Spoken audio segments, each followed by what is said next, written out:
আসসালামু আলাইকুম ওয়া রাহমাতুল্লাহি ওয়া বারাকাতুহু। কেমন আছেন সবাই? দোয়া করছি আল্লাহর কাছে সবাই ভালো আর সুস্থ থাকুন। তো আপনাদের দোয়া আমিও ভালো আছি আলহামদুলিল্লাহ, আল্লাহর কাছে শুকরিয়া। তো আজকে আমি বেগুন তেলে ভাজবো। তো বেগুন তেলে ভাজার জন্য আমি এখানে শুকনো গুঁড়া মরিচ নিয়েছি, হলুদ গুঁড়া নিয়েছি, এখানে আমি ধনিয়া নিয়েছি আর লবণ নিয়েছি। তো আমি এখানে একটু সামান্য পানি দিয়ে দিচ্ছি।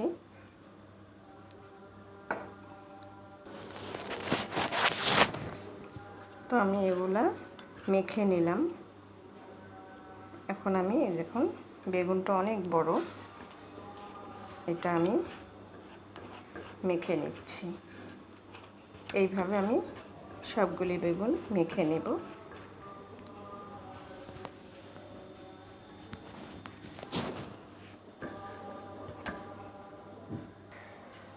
দেখুন আমি সবগুলি বেগুন মেখে নিয়েছি। এখন আমি তেলে ভাজবো, চলেন ভাজা যাক। তো আমি এখানে চুলাটা অন করে দিচ্ছি। বিসমিল্লাহির রহমানির রহিম। চুলাটা অন করে দিলাম।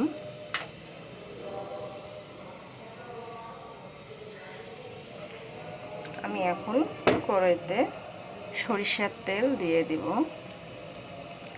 আমি তো সবসময় সব ভিডিওতে বলি আপনাদেরকে যে আমি যা কিছু রান্না করি সব সরিষার তেলে রান্না করা। আমার এগুলো সম্পূর্ণ ভিডিও আপনি দেখবেন।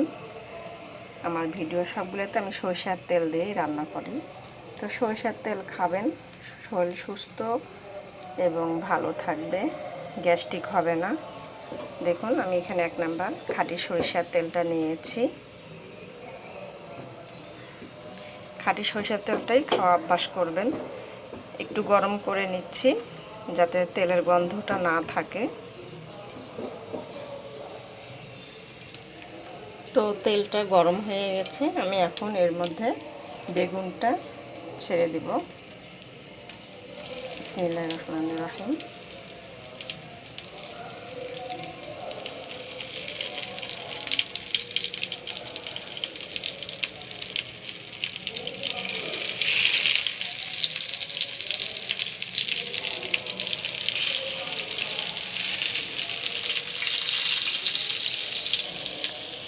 বেগুনগুলি এখন আমি ওই পিট করে দেব।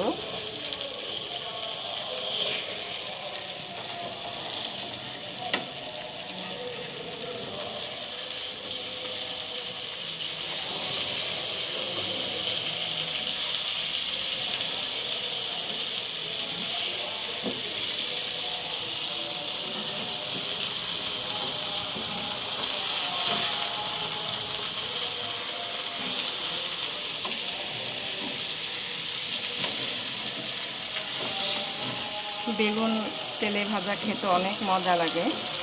স্কিনের জন্য উপকার। স্কিনে যে আমাদের বরুণ, মেস্তা, অনেক কিছু সমস্যা গোটা দেখা দেয়, এগুলো থেকে একটু উপকারিতা আসে বেগুনটা খেলে। দেখুন বেগুন ভাজিটা হয়ে গেছে। সরিষার তেল দিয়ে আপনি যাই রান্না করে খান না কেন খুবই মজাদার হয়, খেতেও সুস্বাদু হয়, খাবারটা অনেক টেস্টি লাগে। তো সবাই ভালো সুস্থ থাকবেন, দোয়া করছি আল্লাহর কাছে। আপনারাও দোয়া করেন আমি যেন ভালো সুস্থ থাকি, এই কামনায় রেখে দিচ্ছি। আসসালামু আলাইকুম ওয়া রাহমাতুল্লাহি ওয়া বারাকাতুহু।